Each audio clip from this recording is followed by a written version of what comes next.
Saya dah bincang dengan Datuk Bandar. Sebenarnya penguatkuasaan tu kena berjalan sepanjang masa. Tapi kita telah meminta, bukan saja meminta, malah kita telah memberikan garis panduan supaya tindakan-tindakan dilakukan secara berhemah. Jadi kalau ada juga kes-kes yang berlaku itu, ianya akan disiasat dan diperbetulkan. Kalau ada tindakan yang bersifat tidak wajar itu masih juga berlaku, saya minta maaf banyak-banyak kepada siapa-siapa sahaja yang terlibat, tapi saya memberi jaminan ianya akan diperbetulkan. Saya tidak jemu-jemu bercakap kepada Datuk Bandar dan juga kaki tangan. Pada masa yang sama, kita juga tidak lupa menghargai pengorbanan penguatkuasa semua. Mereka diberikan tugas, mereka kena menjalankan tugas. Sebab kalau jadi free for all, tak ada penguatkuasaan, Kuala Lumpur boleh jadi haru biru juga. Jadi kita memahami dan kita bersimpati juga dengan penguatkuasa. Sebab itu daripada semasa ke semasa kita akan terus memantau, kerana maksud dan intipati wilayah prihatin tu mesti dilaksanakan.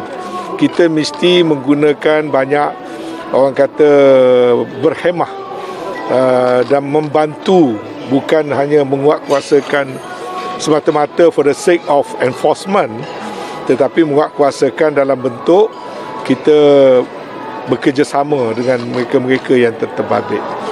Jadi kalau ada perkara-perkara yang masih bersifat kelemahan itu, saya memberi jaminan dia tidak akan dipandang sebelah mata, dia akan terus diberikan perhatian dan saya memantau sepanjang masa. Pertama, kita MKN telah memutuskan Kuala Lumpur dan Selangor dikira satu zon. Bila satu zon, tidak ada halangan pergerakan antara Selangor ke Kuala Lumpur. Tetapi daerah-daerah tertentu dalam Selangor, 6 daerah kalau tak silap saya, telah diisytiharkan sebagai PKP, bermakna pergerakan antara daerah tidak dibenarkan. Bermakna daerah-daerah dalam Selangor yang terbabit itu, pergerakan ke Kuala Lumpur dianggap sebagai interdistrik. Maka pergerakan itu tidak seharusnya berlaku tanpa dikawal. Mana tidak harus ada pergerakan daripada daerah yang telah diisytiharkan sebagai PKP. Tapi lain-lain daerah, kalau dia tidak dalam PKP, pergerakan ke Kuala Lumpur adalah dibenarkan. Kerana Kuala Lumpur dianggap sebagai satu distrik keseluruhannya.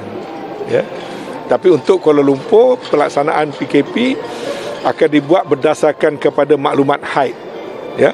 Iaitu di mana HAID mencatatkan kawasan-kawasan tertentu yang dianggap sebagai hotspot, maka kawasan itu akan ditutup. Dan kita juga sedang melihat untuk mengurangkan aktiviti sosial seberapa yang boleh untuk Kuala Lumpur. Kuala Lumpur kena guna model yang agak tersendiri kerana kita nak memastikan kegiatan ekonomi dapat berjalan sebanyak yang mungkin. Tapi juga kita tak boleh compromise tentang penularan. Jadi untuk Kuala Lumpur ni kena ada kaedah-kaedah yang agak tersendiri. Kegiatan ekonomi banyak dibenarkan, tetapi peningkatan kepatuhan tu mesti di double up.